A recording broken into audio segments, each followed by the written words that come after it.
Hey everyone, welcome back to the channel. In our first episode, we got our feet wet with the KnockoutJS library. So we set up our project and saw how a basic observable can magically connect an input field to a span. Today, we're going to build on that foundation by diving deeper into the MVVM pattern and implementing our very first real-world entity, the customer. So let's talk a little bit about MVVM in KnockoutJS. I touched on this concept of MVVM as a pattern in episode number 1, but let's quickly recap this pattern here. So as I mentioned, the model is our raw data. So often, coming from the server. In our case, it'll be a JSON object representing a customer.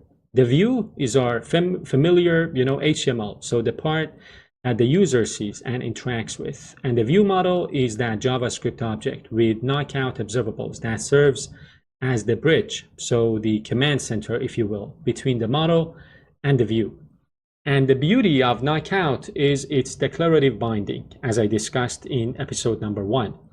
So that, data bind attribute that we saw, it creates a seamless link. When a value in our view model changes, the view updates automatically. And even better, when a user types in a form field in the view model updates automatically. So it's a two-way street, and it's awesome.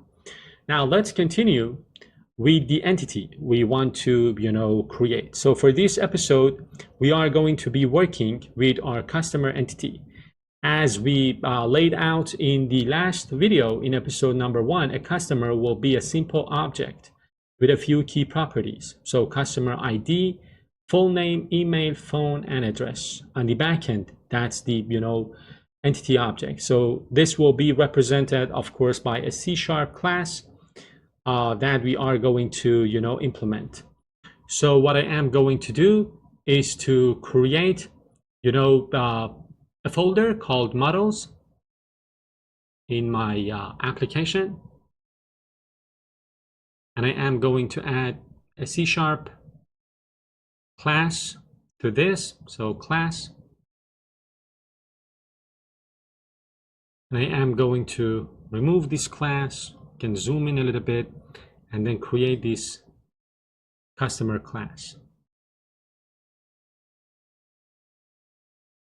So several properties, as I told you, I've got customer name, I've got customer ID, full name, email, phone, address, and that's it.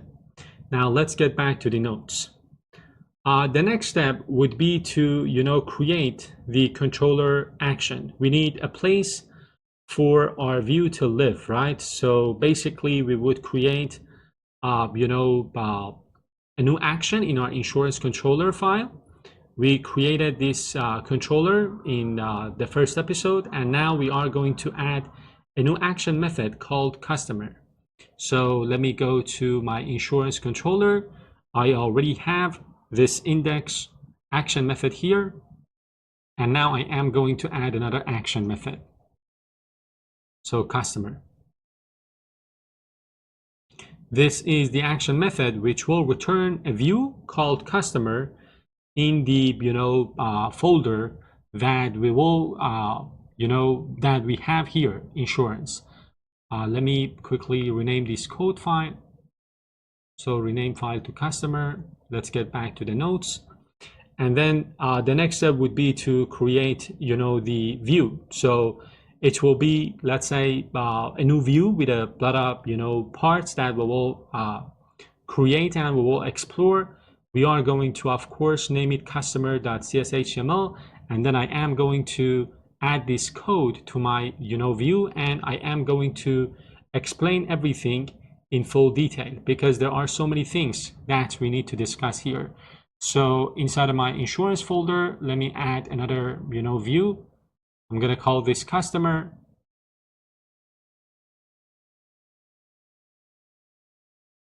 And then I am going to add that piece of code here. So the view bag title is going to be customer profile. We are going to have an H2, a form with different input elements, all using data binding. We talked about data binding in the previous episode. We are binding to some observables in, a view model file. That's what we'll be creating in a moment. So let me add all of these, input fields. Finally, we have an H4 for the summary. And that's it. The section for our scripts, importing knockout from our CDN, adding a reference to customer view model, which we will be creating, and then using KO apply bindings. I guess you notice, the pattern here, right? So we have input fields and span tags, and both are bound to the same observable properties. Now let's talk again a little bit about the difference between value and text. So we have, two types of bindings. This is, I guess, a key concept in Knockout. Let's make sure we're on the same page here. The value binding that you are seeing here, the value binding which we use on our input fields, creates a two-way data binding. So this means that if you type something in the input, the underlying observable in the view model will update automatically. And if you change the observable in your JavaScript view model file, the input's value updates as well. So two-way data binding. The text binding, which we use on our span and our p tags, creates a one-way data binding. So the text content of that element will update if its bound observable changes. However, you can't click on the text and edit it to change that observable in your view model. So it's a display only binding, a one-way binding from our view model to our HTML element. So in our code here, the input element with data bind value customer.fullname is a two-way data binding, right? Here, I'm talking about this input. So this is a two-way data binding, while the span that we have here, or the p tags, are using one-way data binding because they're using text customer name.fullname. So one-way data binding. So the next step would be to create the brain of the operation, our view model. In the previous episode, we created the first view model, the dashboard view model. In this episode, I want to create another view model called customer VM. So I'm going to copy this, paste it here. I'm going to call it customer VM. I'm going to remove the code here, and I am going to add my customer view model. And then I am going to discuss the code here. I talked about this concept of observables and view models in the previous episode, but I'm going to, explore things in more detail here as well. So let me talk about, this file. Again, there are a couple of cool things happening here. We're still, defining a view model function, but this time the self.customer, property is a single ko.observable that holds an entire JavaScript object. So compare this with dashboard VM. So this is like these two properties, these two, observables hold simple string values. But in this customer VM, the self.customer, as I said, is a single observable that holds one entire JavaScript object. And inside that object, each of our properties, full name, email, phone, and address, are also observables.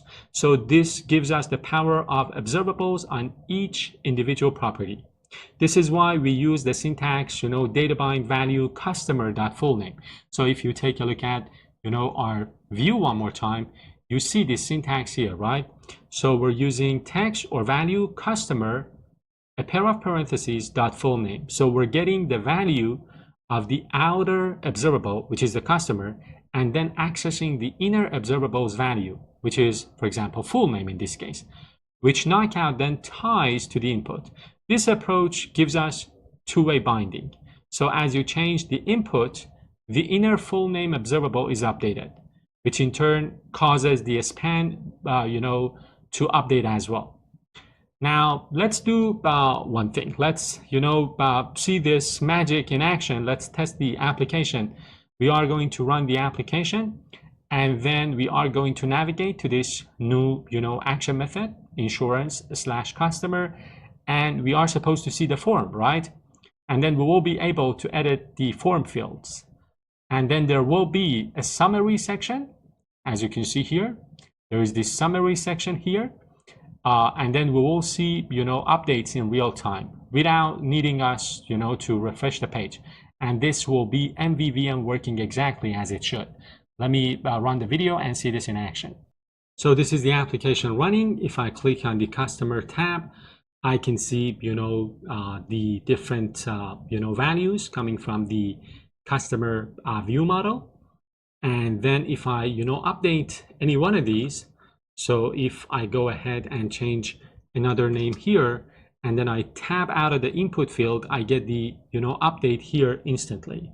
So this is working. Again, the difference between what is happening here compared to what we did in episode number 1 is that in this case, the customer in the customer view model is a full JavaScript object. And one thing that I also want to tell you is that in my layout.cshtml, I added this new li element to get us to that action method in that controller. Now I'm going to save everything, get to my notes, and there is this last thing that I want to talk about. So the pro tip. Our current setup works great, it's great, but there's a better way to structure our code for reusability and clarity. So a pro tip for you, right? We can move our customer object into its own reusable function. This is considered a best practice. It'll make your code more modular. So this is what I am going to do. I am going to create a folder in my JavaScript file. I'm going to call this folder models. And then I am going to add a file to this models folder. And I am going to call this customer. I am going to delete everything in this code file. And then I am going to add the following reusable piece of code. So this is, again, a modular design. We have, decided to separate out the customer object, the customer observable, into its own separate file. Now, the next thing for us would be to update the view model. So the customer view model now needs to be updated. I'm going to remove this altogether and then write a new version of this customer view model.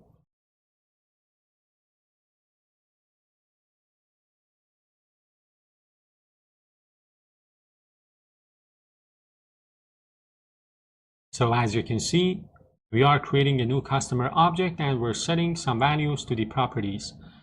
We're not done yet. There is one last crucial step, and that is to update our customer.cshtml view to load this customer.js file, right, before the customer view model, right? The order of the script tags matter. It's very important to, update this section according to the, let's say, order that I just told you. So I'm going to remove this code and add the new version. So I'm going to first load the customer.js and then I'm going to load the view model. So this new structure might seem like extra work, but it offers huge benefits. The first one would be separation of concerns, because right now our customer.js file is now a simple data model with no page-specific logic. Our customer view model handles the view's logic. The next benefit, I would say, is reusability. So we can now use the customer constructor in any view model we want. Right now, we're only using it inside of the customer VM. But of course, we can reuse that, right? This will come in handy as our program, as our application grows in size. Last but not least, easier debugging.